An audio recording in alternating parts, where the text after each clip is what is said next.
नमस्कार, मैं हूँ श्वेता सिंह। शहनाई की इस धुन को सुनकर क्या आपको वाराणसी की गलियां नहीं याद आती? थोड़ी सी कसमतासी, थोड़ी सी तंग, लेकिन उनमें चलते हुए, बनारसी पान खाते हुए, बनारसी साड़ी सोचिए। लेकिन क्या करें, बनारस में इतनी सारी जो चीजें हैं उनसे अलग अब बस राजनीति याद आती है। जाने ये बस कुछ दिनों की बात है या बस एक शुरुआत है? हमारे साथ इस्लाम हुसैन खान जी ने जो ये बहुत खूबसूरत सी धुन के साथ शुरुआत की है, हम उम्मीद करते हैं ये सारी जो पेशकश है हमारी उतनी ही सुरीली रहेगी। टोपियों के साथ हमें समझ में तो आ रहा है किस पार्टी का कौन यहाँ पर बैठा है, किस विचारधारा के लिए हमें कहाँ जाना है। लेकिन मंच से परिचय हम शुरू कर लेते हैं। हम सबसे पहले स्वागत करना चाहेंगे अपने साथ सतीश चौबे जी का, जो कांग्रेस की तरफ से यहाँ पर आए हैं, ओपी सिंह जी जो कि समाजवादी पार्टी की तरफ से आए हैं, संजय सिंह जी आम आदमी पार्टी की राय रखेंगे और रामेश्वर चौरसिया जी भारतीय जनता पार्टी की बात हमें बताएंगे। शुरुआत लेकिन मैं रामेश्वर चौरसिया जी से करूंगी और इसलिए करूंगी क्योंकि सबसे पहले उम्मीदवार भारतीय जनता पार्टी का आया, बाकी उम्मीदवार पीछे पीछे आए। लेकिन ये बताइए, अमित शाह कहते हैं कि अभी तक जो ये कहा जाता था कि लहर है लहर है लहर है, अमित शाह कहते हैं ये लहर सुनामी में बदल जाएगी 24 तारीख को। अमित शाह कहे, रामेश्वर चौरसिया कहे, इससे फर्क नहीं पड़ता। सुनामी आने वाली। देश की जनता ने तय कर लिया है कि ये 77 की लहर तो लहर थी, ये आंधी है, वो आंधी सुनामी में परिवर्तित हो रही है। और 16 तारीख को आपको पता चल जाएगा कि जो आप लोग 272 और 300 के आंकड़े हम समझ रहे थे, धीरे धीरे यूपी के 2 फेज के चुनाव के साथ मैं ऐसा कह सकता हूं कि यूपी की 80 की 80 सीटें भारतीय जनता पार्टी के झोली में चली जाए तो कोई आश्चर्यजनक परिणाम नहीं होगा। इसीलिए सुनामी। संजय सिंह जी, लहर की बात आपकी पार्टी की तरफ से नहीं कही जाती है, लेकिन ये जरूर कहा जाता है, जो दिल्ली चुनावों से हमें सुनने में आ रहा है कि कुछ अद्भुत होने वाला है। क्या वाराणसी में भी कुछ अद्भुत होगा? नहीं, मुझे लगता है कि जहां तक लहर का सवाल है तो लहर है देश के अंदर गुस्से की, आक्रोश की, इस व्यवस्था के प्रति जो पिछले 5 साल में भ्रष्टाचार और महंगाई की देखा है लोगों ने, उसके प्रति एक लहर है गुस्से की, आक्रोश की। लेकिन जहां तक मोदी जी की लहर का सुनामी में तब्दील होने की बात कही जा रही है, तो सुनामी हमेशा देश और दुनिया में तबाही और बर्बादी का कारण बनती है।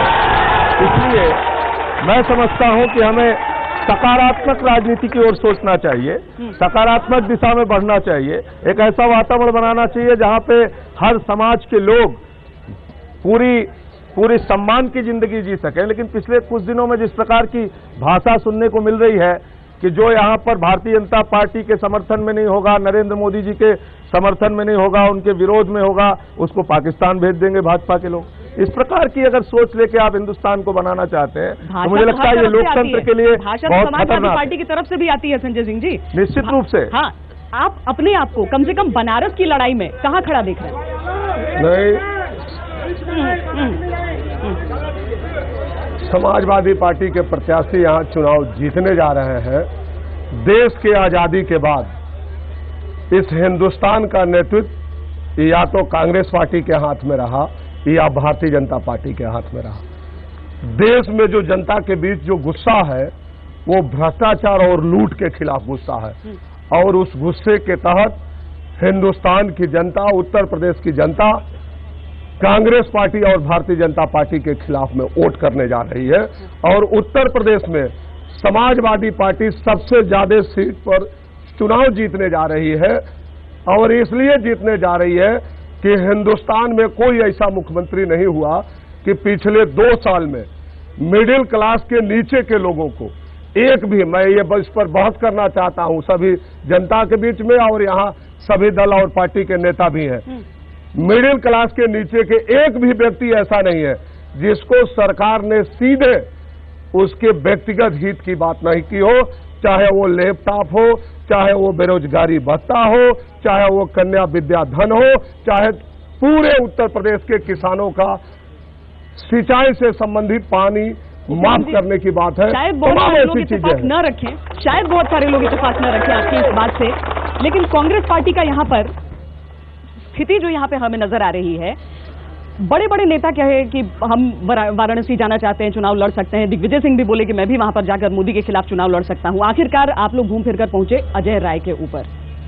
अभी इस लड़ाई में आप कहीं पर हैं जहां पर बात आती है वो मोदी की आती है, अरविंद केजरीवाल की आती है। एक तो आपका जो सवाल अभी आपने रामेश्वर चौरसिया जी से पूछा भारतीय जनता पार्टी से कि 24 तारीख के बाद यहाँ लहर हो जाएगी, उस लहर के पहले पूरे देश में इन लोगों ने जहर पैदा कर दिया है।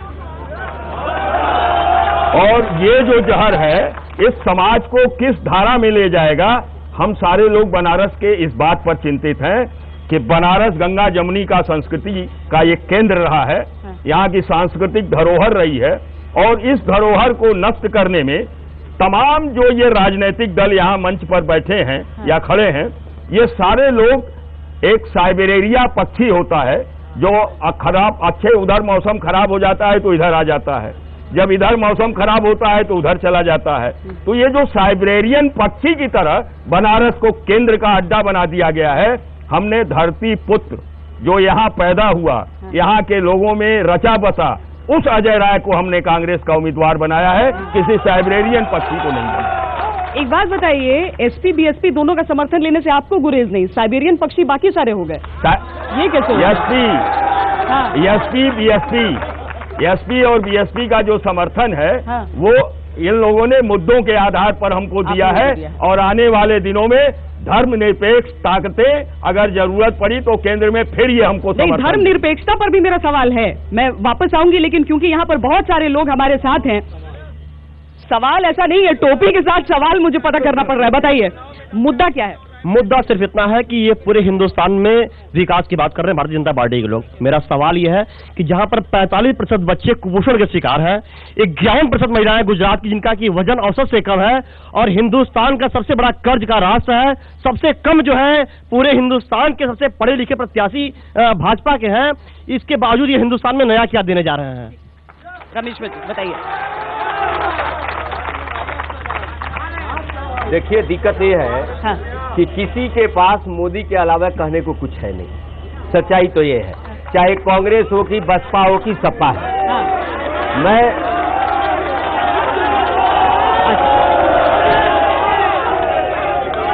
जवाब भी दे दीजिए। देखिए, ये आपकी बेचैनी शो करती है, मुझे कोई फर्क नहीं पड़ता। ये पूरा राष्ट्र देख रहा है, पूरी दुनिया देख रही है, और ये आप गंगा जमुनी तहजीब की बात करते हैं, मंच से आपके नेता बोले, आप ताली बजाए, इसका मैं स्वागत करता हूं, लेकिन आप इस तरह का व्यवहार करें तो दुनिया आपके बारे में क्या सोचेगी, आप ही तय कर लीजिए। अच्छा। पहली बात। दूसरी बात, जो गुजरात के बारे में जो गुजरात के बारे में हालत ये है इस देश की कि आज 17% जो एक्सपोर्ट का है सिर्फ गुजरात का, पूरे देश का 17% है। आज गुजरात की विकास की मॉडल के चलते आज पूरे देश में, पहले आप ही बोल लीजिए आके, जवाब दे लेने, आप ही बोल लीजिए, जवाब देने दीजिए। जवाब पहले मैं ये दूसरा सवाल वही आपका जवाब दे रहा हूं। आप अगर ऐसा हम नहीं किए होते, अगर आप कांग्रेस की नीतियां गिनाए होते, कांग्रेस के विकास की गाथा गिनाए होते, तो आपके पास कुछ कहने को था, सपा के पास भी कहने को था, संजय सिंह के पास कहने को कुछ नहीं, बड़ी बड़ी बात के अलावा दिल्ली की सरकार मिली छोड़ के भाग गए। हमने कुछ करके दिखाया है, इसीलिए आज जनता, आजादी के बाद ये पहली बार हुआ है कि देश का प्रधानमंत्री जनता ने पहले मान लिया है। उसका कारण एक है, उसका कारण है लोगों को लगता है कि मोदी जी आएंगे तो विकास की गंगा बहेगी, आतंकवाद से देश को मुक्ति मिलेगा, उग्रवाद से देश को मुक्ति मिलेगा, और जो आज चाइना हमें बाजार बना रहा है, उस दिन मैं विकास की जब बात करता हूं तो आप सुन लीजिए, मोदी जी की कल्पना यह है कि अमेरिका के फाइटर प्लेन पर जिस दिन लिखा होगा मेड इन इंडिया, चाइना में बिकने वाले जिस दिन मोबाइल पर लिखा होगा मेड इन इंडिया, समझ जाओ हमारी वो कल्पना है, तब हम विकास की कल्पना करते हैं। आपके जैसे छोटी विकास की कल्पना नहीं करते। आप कहोगे कुछ नहीं, चले जाओगे कुपोषण पे, चले जाओगे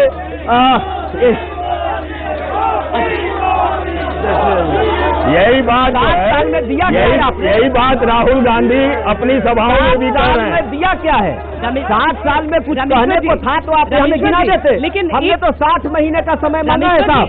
60 साल आपको दिया जनता ने, 60 साल में क्या किया आप उसको गाथा गिनाइए। रामेश्वर जी, दरअसल गुजरात में पिछले जो विधानसभा चुनाव हुए थे उससे ऐन पहले ये मुद्दे उठे थे, और शायद गुजरात सरकार के पास कम से कम इसके जवाब होने चाहिए थे कि क्या इन चीजों के बारे में कुछ किया गया, जो कुपोषण का मसला उठा था। एक बात श्वेता जी, आपको मैं जानबूझ के नहीं बोलना चाहता था, एक कांग्रेस की साजिश है, कुपोषण के लिए इन्होंने आदमी कहाँ का ढूंढा, ले आया साउथ अफ्रीका का, कहाँ न केन्या से, वो उसका फोटो लगा दिया, इतनी किरकिरी हुई, हमको इलेक्शन कमीशन में कंप्लेन करना पड़ा। एक पशु का फोटो लगाया, वो श्रीलंका से लेकर के चला आया। अरे झूठ का पुलिंदा ये लेकर के घूमते रहते हैं। एक और आपको बता रहा हूँ, बार बार सुनो, बार बार उठता है। संजय जी आप भी सुन लीजिए, बार बार आप उठाते हैं। अदानी को हमने 1 रुपये में 30 लाख स्क्वायर मीटर दिया। सुनो आप बता देता हूँ, सच्चाई है कि अदानी को 30 लाख स्क्वायर मीटर 1 रुपये में दिया। किसने दिया? कांग्रेस की सरकार चल रही थी बघेला जी के नेतृत्व में, बघेला ने दिया 97 में। आप पता कर लीजिए। आज जब हमारी पॉलिसी आई तो सारे इंडस्ट्रीज को 25 गुना 50 गुना देना पड़ा ग्राम सभा की जमीन को लेकर के। संजय जी से हम बात कर लेंगे, क्योंकि ये एक ऐसा मसला है जिसे लेकर आरोप बहुत ज्यादा लगते हैं नरेंद्र मोदी पर। क्या रिश्ता है मोदी और अदानी का? बहुत सारे आरोप लगते हैं। संजय जी को उसका जवाब देना है और साथ ही समाजवादी पार्टी की तरफ से भी हमें कुछ और जवाब लेने हैं।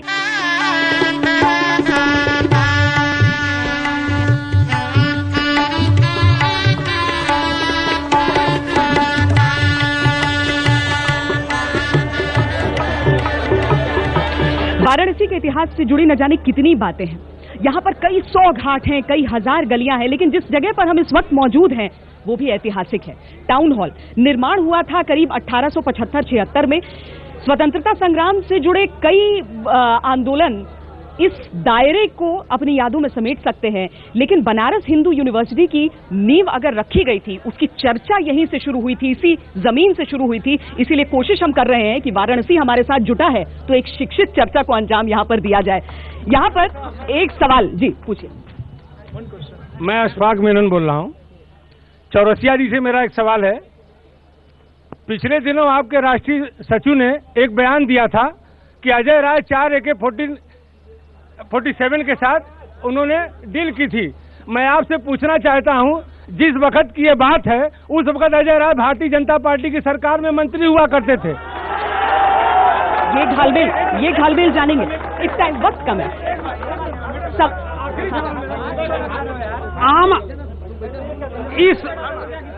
आज तक के माध्यम से मैं आम आदमी पार्टी के संजय सिंह जी से सवाल पूछना चाहता हूं कि क्या आम आदमी पार्टी ने जिस तरह से दिल्ली की जनता को धोखा दिया, पूरे देश की जनता को, ये सवाल देखिए चौरसिया जी, ऐसा नहीं है कि आप उस सवाल से बच गए हैं, उस सवाल पर हम आएंगे, लेकिन संजय जी काफी देर से नहीं बोले हैं।